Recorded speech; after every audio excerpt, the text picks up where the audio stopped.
In the Philippines, every drive balances calm and unfortunately, calamities. Some days it's a quiet rhythm of the city with the safety of charging.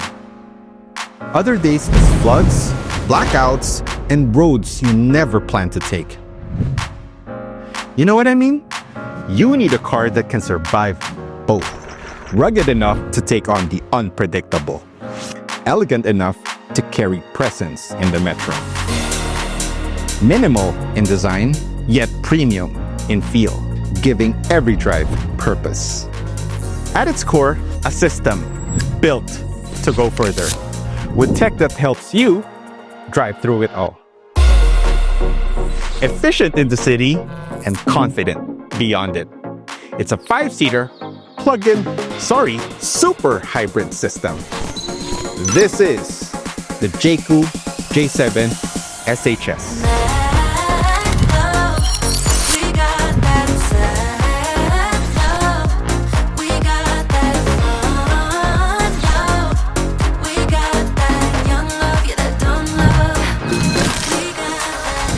Hi guys, my name is Don and I'm Not A Pro Drayber. Let me show you why this car is such a pleasant surprise. So let's start with the key fob. At the front we have 4 buttons: unlock, tailgate, lock button, and remote start function. Then we have Jaecoo at the back. There is a mechanical key here. You have to pry out the back. You have to trust me on that. So the car is locked at the moment. If I press the unlock button, the side mirrors unfold, door handles, they pop out. If I press the lock button, it does the reverse with light. If I press and hold the tailgate button, then it opens the tailgate. There you go. To close the tailgate, you do the same thing. Press and hold. For the remote start function, press and hold, and it should start with light. It's on right now. It's just so quiet that you can't hear it. So there's this proximity sensor thing. As long as you have the key fob with you, you can approach the car and the car unlocks. If you want to lock the car, you just walk away from it. There you go. If by chance that the car is locked while you're here, so let's say you lock this and you're already within proximity that it should unlock, you can just press this and it unlocks. To lock it, you can do that same thing. So the car is locked at the moment and the car is turned off. If you want to open the windows remotely, press and hold the unlock button. All the windows open. That also goes for the sunshade and the roof itself. It will open. There you go. If you want to close all the windows and the roof, you just press the lock button. So we have 4 main colors: black, white, gray, and silver. We also have silver with black roof and gray with black roof. Now, there are 2 variants of the Jaecoo J7, the Comfort and the Premium. So all those colors are available regardless of variant. However, you will get the black interior if you get the Comfort, but for the Premium, you get the light brown interior. The Jaecoo J7 SHS is 1,865mm wide, 1,670mm high with a ground clearance of 200mm. It is 4,500mm long with a wheelbase of 2,672mm. So front and center, we have your Jaecoo badge right here. They're in chrome letters, and that's on the grille itself. The grille has these vertical lines, which are in chrome accents, and it's plastic. Piano black finish as well, with holes on the middle. Just below the badge, we have your front camera. And then moving to the sides, we have your DRLs. I know, this looks like your headlight. No, these are DRLs in a checkered flag fashion. Below that, on the sides, we have additional lights. These are your actual headlamps. So this is your low beam and your high beam. And then on the side of that are actual vents. You can see the vents pass through the front fender. Here's your plate holder. And then below the plate holder, we have your radar for the adaptive cruise control. And then on the sides are more venting. This is black plastic cladding. Also, an additional light for your front fog lamps. And then we can see your front parking sensor right here and another parking sensor down here. You have another 2 on that side. Black plastic cladding here that all goes to the fender. Now going to the top, we have the hood, which is, it's not that sharp, but it looks sharp. It looks like it's angled. It looks rugged yet elegant. But then again, it also looks sporty. And then you have have these lines here on the side of the hood that is part of the design of this bumper. All these lines here that looks edgy. It's not overly done. I really like it. So let's call it ruggedly elegant. Hiding behind that hood, two wipers that you need to flip a switch in order for it to get to maintenance mode. Then we have your notch here with some sensors, your rain detection, and your DVR. That's it, your DVR. Yes. So moving over to the side, you can see black plastic cladding that goes from the front to the fender at the bottom here and all the way to the end of the rear bumper. Below, we have your rims, which are in two-tone design. Actually, it's like three-tone. Two blacks, which is one in piano black finish and then matte black finish with Jaecoo at the center and then aluminum matte finish on the sides. It's an EV's rim. The thing is, it looks like it can be for an ICE. They just added these plates for aerodynamic effect. So it says here it's a 235/50 R19. The brand of the tires is Kumho Exta PS71. So you have disc brakes at the front and disc brakes at the back. For the suspension, you have a McPherson for the front and a multi-link system for the rear. Moving over here, we have your side mirrors. This is a piano black finish with your repeaters, matte aluminum finish right here. Piano black finish again with your puddle lamp, which is checkered. By the way, we have this light right here and a camera for your 360 or 540 view. So piano black finish for the A pillar, piano black finish for the B pillar and C pillar. So we have a floating roof design with some sporty accents here. They cut the actual pillar. Okay, that's awesome. You can see that we have privacy tint starting from the second row all the way to the back. Now we have flushed handles here. They pop out the whole thing. Piano black finish with checkered designs here.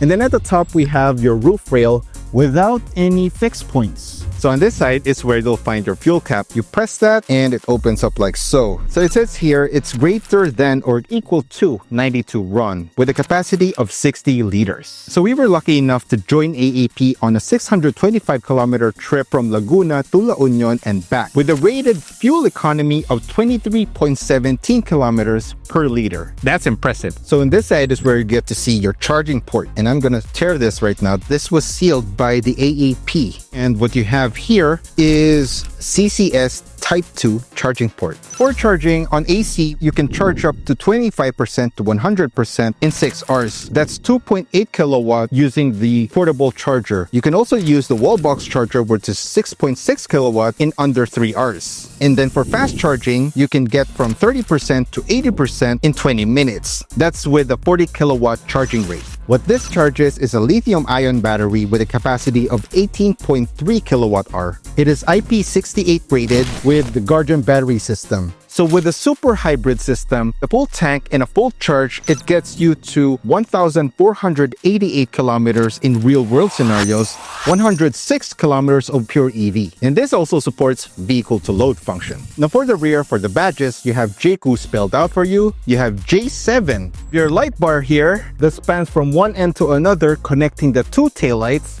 And the two taillights are in checkered design. On the side, these are reflectors. Below the Jaecoo letters, you have your plate holder, lights for the plate, your camera, and a button to open the tailgate. And then below that, we have your black plastic cladding for the bumper, a parking sensor on this side, parking sensor here, and 2 parking sensors there. So you have 8 parking sensors in total. And then we have a silver accent here. At the center, you'll find your rear fog lamps. And then below that is plastic for your diffuser. By the way, you have this cutout here for your tow hook. Now moving over to the top, the wiper hidden on this spoiler with your third brake light. No shark fin antenna, but you know what? This really looks good. Here, let me show you. So this is off. Your DRLs, auto, which is also low beam because it's dark, fog lamps, high beam, and your signal lights. For the rear, this is off, low beam, brake, reverse, rear fog light, and your signal lights. If you enjoy these types of car reviews, show your support and hit that subscribe button. Now to open the hood, there's a lever here. You pull twice. So once you open the hood, you get to see your serviceable things. Washer fluid, here's your coolant, that's 2 of them right there, and your brake fluid. So what you're looking at here is a 1.5 liter turbocharged dedicated hybrid engine with a max power of 105 kilowatt and 215 newton meters of torque. And you also have an electric motor that produces 150 kilowatts and 310 newton meters of torque. And they're all mated with a dedicated hybrid transmission that's driving the two front wheels.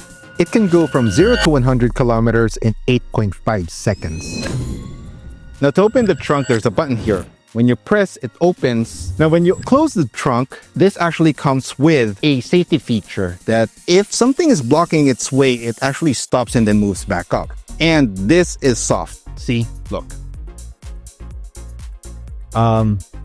Yeah, that's soft. And there is this handle right here, just in case you want to close it manually. Here is your emergency latch and early warning device. It's incorporated in this door, see? And the most appreciated of all is the light. That's useful. We have two max 3 kilograms hook. There's a lot happening on this door. They really made good use of this. You're looking at 500 liters of space to work with here. You also have more if you lift this board up. Now you get to see more compartments, and it's a styrofoam material. Here we have your portable charger, which connects to your AC port, and here is for the plug. You also have your tire repair kit. On top of that, we have 6 D-rings, 3 on each side. That's one. Here's another one right there, and here's another one.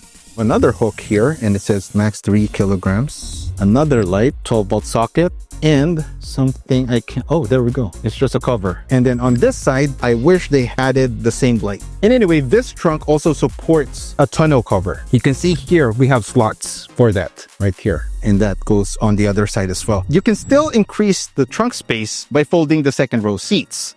So you have these tabs right here. This is cool, huh? It tells you that it's not properly placed. So you fold that. So that's a 60-40 split. Now you're looking at 1,265 liters of space to work with here. It's sort of slanted here towards the second row seat. And you also have top tethers here. 3 of them at the back of the second row seats. Now to fold the second row seats back up, you might want to pull the seat belt first. It's blocking the locking mechanism like so. So before I get into the second row, I just want to show you the door cards. They're plush, soft touch material, and then it's hiding this ambient lighting right there. And then we have brown leather, and then we have your tweeter, your handle, which is, yeah, that's heavy. Leather again, plastic. Your switch goes one touch going down, and it goes almost all the way down. And one touch going up with anti-pinch. And then we have leather up until here, plastic for their pocket, and Sony sound system right there. Nice, no? Okay, so on the second row, for the seats, they're comfortable. Look at this. See? That's squishy. And this is all leather, perforated on the sides. Here on the middle, it's not. Here's the headrest, and it goes all the way here for the middle, like so. Center armrest, 2 cup holders. This is plastic. This is nice cushion right there. We have 3 seat belts, and this one is for a child right there. See? ISO fixed points. And for the leg room, this is not bad. This is my wife's sitting position. Actually, this is extended more, but this is a lot. You have a flat floor, by the way. Behind the center console, we have piano black finish with 2 vents, USB Type A and USB Type C. Behind the first row seats, we have pockets. At the top, we have 2 small ones for your phone and a large one here. Below the first row seats, we have AC vents. It's hard to see, but there are AC vents there for the feet. On the B pillars, we have a hook that's on both sides and airbags on the B pillar. Of course, you have your panoramic sunroof and a handle with light on each side. Even as a passenger, here, you feel it's a premium car. It really is. Okay, let's move over to the first row. Your door cards here, it's almost the same, but you have 4 switches for all the windows. You have a bottle holder, bigger pocket, still Sony speakers. So the window switch is 1 touch going down, and it goes all the way down, 1 touch going up with anti-pinch. There we go. And also you have a tweeter. Instead of here, you have it here. This is nice. It's plastic though. For the passenger door card, it's exactly the same, except you don't have the other 3 window switch. Now for the seat adjustments, we have moving forward, backward, height, and your backrest. So that's 6 plus your lumbar. For the passenger side, you only have move forward, backward, and backrest. Specific only to the driver's side are your controls. So this is for your light, and it toggles auto, low beam, park light, and then off. Front fog lamps, rear fog lamps, open the tailgate, and open the fuel cap. Below that, we have your lever to open the hood. You pull twice. By the way, for the driver's side, when you open the door, your seat moves. We have your seats here that are as comfortable as the second row, but you have bolsterings here. On the first row, we have heating and cooling. You have your headrest here. It goes all the way here, and you have plastic trims right there. Okay, that's stylish. Now for the steering wheel, we have flat bottom design here, and we have buttons to control your cruise controls and your instrument cluster. Here's for the infotainment system and your start button right there. We have Jaecoo right there. Here's airbag with piano black finish and matte aluminum finish. This is nice. This is really nice leather right there. For the adjustment, we have tilt and telescope. For the stocks, we have your wipers, front and rear, and signal light. And this is for your gear right there. That's the gear selector and the park button on the side. So for the screens, we have a 10.25 inch for the instrument cluster and a 14.8 for the infotainment screen that is in vertical orientation. So for the vents, we have 4 of them. One for me, there's one on this side just behind the infotainment screen, another for the passenger right there. The design is seamless all the way here to the other vent. The vent looks really good, actually. It's big and it's piano black finish. At the top, we have leather material with airbag right there and stitching. By the way, you have a total of 8 airbags inside the car. Plastic for this grill, and here is your vent for the front. It takes a dip here because you have a HUD. There we go. Now you can see it right there. So below that, we have your light brown material here. It's the same material that you find on the door cards. That's leather. And below that is ambient lighting with stripes or geometric design and aluminum matte finish. Plastic at the bottom. This is where you get to find your hook, max 3 kilograms. And here is your glove box that opens like so. Oh, that's nice. With lights. And then at the top, you have your notch here that houses your sensors and your DVR. You have your SD card slot here, right there, for your DVR. And attached to that is this auto-dimming rear view mirror. And then at the top, we have your dome lights. They're capacitive. Here's your switch for the roof, switch for the sunshade. Here's your door open indicator, and here's the light for all of them. For the visors, I have a clip here, your vanity mirror with light. That also goes the same for the passenger. You have a clip here. Here is vanity mirror with light. Now moving to the center console, it's plush, light brown leather material here, and it cuts with this ambient lighting. It actually goes on both sides. After that, we have storage. Oh, this is nice. This is grippy. What I do have are ports. So I have 2 USB ports, one type A, one type C, and a 12-volt socket. So it says here it's for data, and the other is 2 lightning bolts on the type C. Now for the charging pad, you only have one, and you have a vent here as well. 2 cup holders with a key indicator right there for your emergency starting. So you just place the key right there. You have teeth.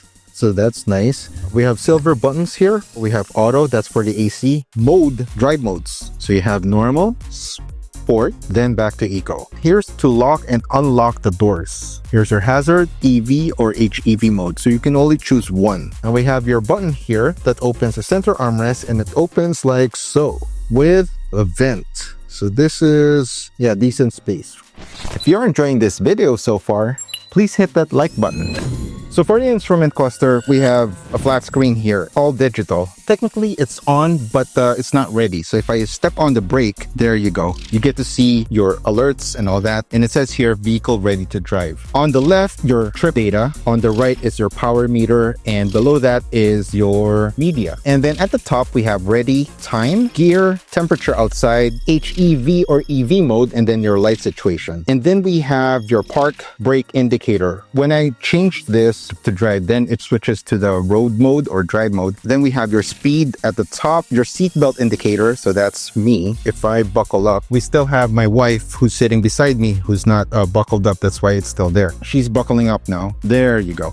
At the bottom left corner, fuel gauge and your state of charge. At the top, it's grayed out right now, but it's like your distance indicator between the car in front of you. It's more useful if we're on adaptive cruise control. On the right side, bottom corner, lane keep assist and lane departure warning, and also your blind spot detection. We have eco, that's your drive mode, normal, sport, and then back to eco, and then your odometer. So I just press on this, the circle, and then this brings up like a menu at the top. And then if I scroll here, then it tells your navigation. This data or navigation is coming from the default navigation app on the infotainment system. I'll show that to you later. And then there is this, which is like a theme. So we are in diamond, and then here is circle. It's like a wallpaper for your instrument cluster, which is cute. Here we have last 50 kilometers. We have after the reset, and then TPMS. Here's your electric drive power. Now, if I hit on A here with the steering wheel, that's adaptive cruise control. When that's on, you can press and hold again to activate TJA mode.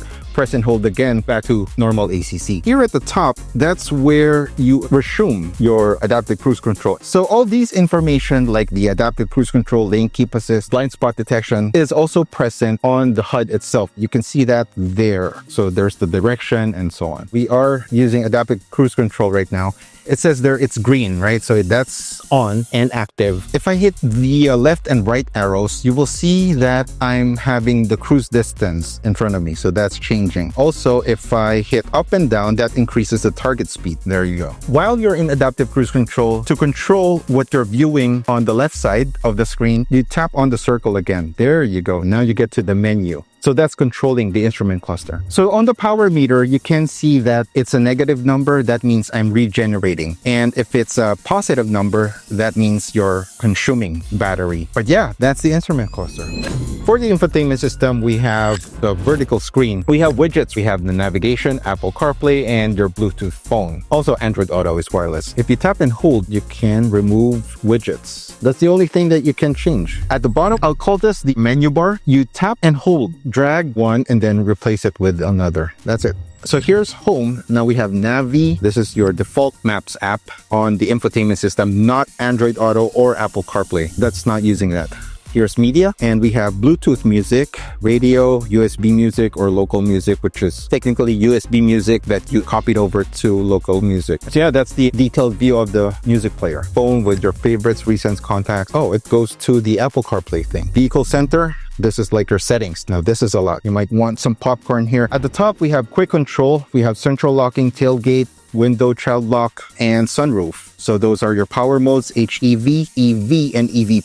EV+ means you can go into EV mode even if your state of charge is below the recommended state of charge. So this is like maximizing your EV. Now drive mode, we have Eco, Normal, and Sport. Smart key, this is how you unlock, and then there are light settings right there. Here's how to set the headlight adjustment. New energy, we have real-time visual indicator of what's happening on the system. So we have the engine powering the motor, and the motor is recharging the battery. And then we have vehicle to load, which is external discharge. Power save mode, we have initial, smart, or forced. There you go. So now it's really forcing the system to charge the battery. And then we have your regenerative braking levels, display options here if it's your battery level or your mileage, or dynamically. So on the instrument cluster, I have percentage, and if I hit dynamic mileage, it shows me 11 kilometers left. Driving distance display, this is your distance to empty. Eco mode, so eco mode is trying to be as economical as it can be in the system. So you can see that it did dim the whole thing. Vehicle settings, at the top we have steering wheel customization button. So that's a start button here, and these are your options to choose from. Opening height setting for tailgate, wiper sensitivity, arming reminder. So this is your alarm for your locking and unlocking, maintenance tips, wireless charging, forget reminder for your phone on the charger, steering force associated with driving mode. So this is sport, eco, or normal, but you can also disable that. So if I'm on eco, I can still use the sport feel for the steering wheel. And then we have drive mode memory, brake pitch controls. So what it does is it actually gives you a smoother brake feel linked to driving mode. Even if I'm on eco right now, I can use normal or sport for this brake feel. Easy moving mode. HUD, so when I tap on this, then I use the steering wheel controls here to adjust height and brightness. I wish they had the option to adjust left and right. Right now it's just up and down. Then we have your information to display on the HUD. Driver assistance, so this is your integrated cruise assist or TJA. Overspeed warning, you can set that. Intelligent avoidance system, so your forward collision warning warning and how late it is or how early it is for it to alarm. So that's how sensitive it is. Auto emergency brake, lane departure warning. This is your whole ADAS suite right here. Door open warning, blind spot detection, fatigue driving, how many R's? This is a lot. Here's some fun stuff. This is your ambient lighting right there. So you can change that, link to drive mode, vehicle comfort. So this is more of the easy entry. So you can adjust that and then save that. You don't have profiles. Automatic adjustment of rear view mirror when reversing because the side mirrors tilt when you reverse. Believe me, not all systems have this. In-car child detection, if there is some weight on the rear seats or on the second row and then you exit the vehicle, there will be an alarm. So Bluetooth, this is your Bluetooth name and then a list of devices that has been connecting to this car. And then sound, we have your sound levels right there for different types of sounds coming from the car. Your adjustment, here's your equalizer, sound field, this is your 3D effect, loudness, touch tone, this is your whenever you tap something, that's the sound, and then call broadcast. Sony sound system inside the car. So this is your voice assistant. These are the settings. This is that guy right there. And you can also say, hello, Jaecoo. See? You can also press the button. Pressing it quickly invokes the default one. And then press and hold calls Apple CarPlay or Siri or Android Auto, whichever you have. Display, here's your wallpaper. You have 4 to choose from. And then IPC theme, this is your instrument cluster. You have Streamline and your Classic. So the Classic is like your skeuomorphic design. So that's what it looks like. And then we have your brightness, dark, auto, central screen. So these are your brightness, video restrictions. If you turn that on, then you can watch a video if you have a file inside the system. Screen cleaning, this just turns off the screen so that it's all black, then you can see the smudges. System, we have hand-guided navigation. It just tells you how to control or access shortcuts on the screen. So here's back and then notification and then control center. Here's your units, time and date settings, language. So you have 7 languages to choose from: tire pressure, KPA, bar, PSI, fuel consumption unit, and power consumption unit. And then your available storage left. Device manage. So this is a list of devices that has been connecting to the car. If I go back to apps, we have DVR. So that's your DVR. So there are settings here where you have driving information, your resolution, duration, and then you have a snapshot if it's a video or photo. AVM. So that's the 360. Here are your settings right there. So it's 540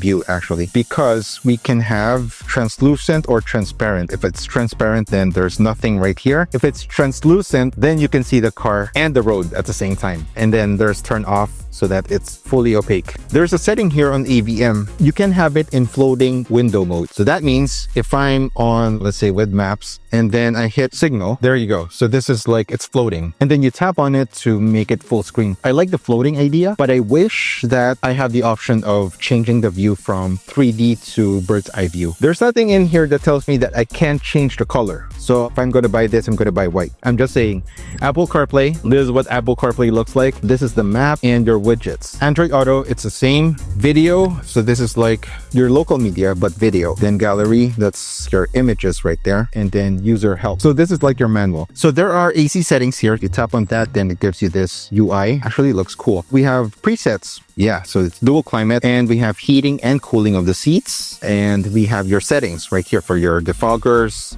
purification, cleaning, custom air conditioning, mid, strong. Here are your vents settings right there, your recirculating mode, your ion or air purification. Sometimes you need to get outside of Apple CarPlay to access AC. Here, you don't. Cool enough. So I can say that, and then I go back. I'm still on Apple CarPlay. I like that. At the top, we have your control center. So these are your shortcuts right there. So this is your brightness for the screen. This is for the infotainment only. Here's your volume, Bluetooth, power off, central locking. If I lock this right now using control panel, lock, there you go. It's the same thing as using the physical button here on the center console. And we have auto hold, stability control, hill descent control, adjustment for the side mirrors. You will be asked to use the arrows on the steering wheel here. Lane departure warning, ABM, sound adjustment, and the HUD. It's just toggling the HUD if you want to see the HUD in front of you or not. If I edit this, there are other options like wheel adjust, mirror folding, screen cleaning, parking radar, wiper sensitivity. It's limiting me for only 12 shortcuts. On the left side, by the way, we have notification center. Okay, so that's the infotainment system. That's a lot.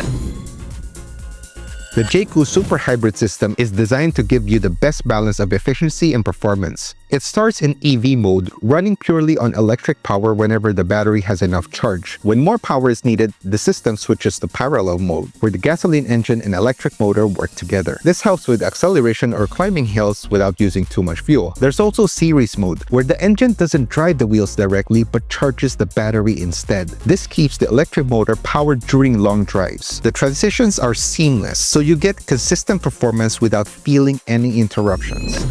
We spent a few straight days with the Jaecoo J7 just to see what it's really like to live with. Day 1 was extra special because we joined OJ's Mile for Mile challenge. It was still dark when we rolled into Shell Mamplasan early in the morning. We topped our J7's fuel to full, while the AEP control card got both a full tank and 100% charge. From there, we headed northbound to TP Lex. The trip had a bit of everything: smooth open roads, and of course, the unavoidable bumper-to-bumper traffic. Even with that, our J7 still clocked at 18 kilometers per liter, which was pretty impressive. By the time we reached La Union, we had to tackle those dreaded potholes left by the recent typhoon. Honestly, the J7 took them on like a champ, solid and comfortable the whole way through. The suspension really worked well, making the whole day of driving from Laguna to La Union feel like a breeze, even with the traffic and really deep potholes. Inside, the cabin was really comfortable. Air conditioning was really cool, maybe a bit too cool at times, but it kept the heat at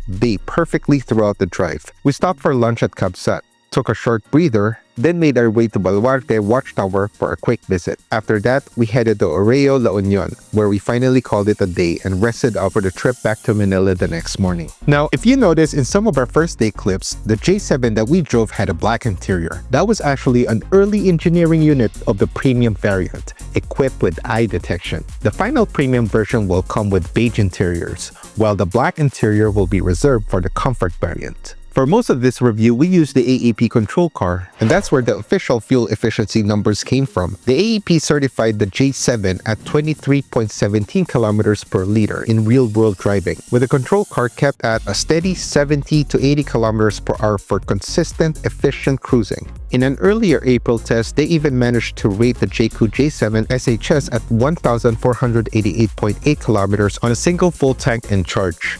Driving the Jaecoo J7 SHS. So because you have a lot of soft touch material inside, you'll probably be hearing a lot more from the things you have rather than noises from the outside. So when it comes to acceleration, it's really fast. I'm on Eco and I don't feel the need to go to normal or sport. I was pleasantly surprised at how instantaneous the torque is. It's just there whenever you need it. And more importantly, you feel safe doing it. Whenever you're in adaptive cruise controls and then you turn on TJA or ICA, it does some sort of steering for you. I like the system to a point that it senses that I'm on my lane and it's doing its own thing right now. So that's good. Braking of the adaptive cruise control, really smart. It's on the comfortable side. With a HUD, it's easier to control and see your target speed when you're in adaptive cruise control. So that's good. So this car has blind spot detection, rear cross traffic alert, front collision warning, your 360 camera or 540 camera. It's got it all. By the way, suspension and the way it handles on curves and high speeds, you will be surprised. It feels like I'm a pro. You know, it handles the way you would expect it to. Even though you're going fast, accelerating on a curve, you feel confident. It feels planted, it's nimble, and it's easy to maneuver. It's really awesome. On the J7, it's letting you be a driver, even with all those tech. I really like that about the J7. You feel like you're always in control. It lets you do what you want to do. I mean, there are alerts, sure, but it's not too intrusive. They're just there for safety. So in terms of fuel efficiency, I was surprised. Whenever I try out new cars, I just drive it the way I drive my own car. So I'm not trying to be efficient or economical. I got 20 plus kilometers per liter, and that's not even trying to be efficient or economical. And that's with cruising at 100 on highways, stopping and then accelerating really fast to 100, overtaking, all that. And we had the car on idle for a long time because we were shooting other cars. That's impressive. So with how instantaneously fast this car can go, I'm glad to say that the brakes are sufficient. I kind of like how it brakes where it's soft, to be honest. When it comes to comfort in driving, we did test this. I drove without a sub going to and from La Union. I got tired because my arms are like this, but I don't feel like I need to adjust my seating position every now and then. No, it's really comfortable in driving. No complaints.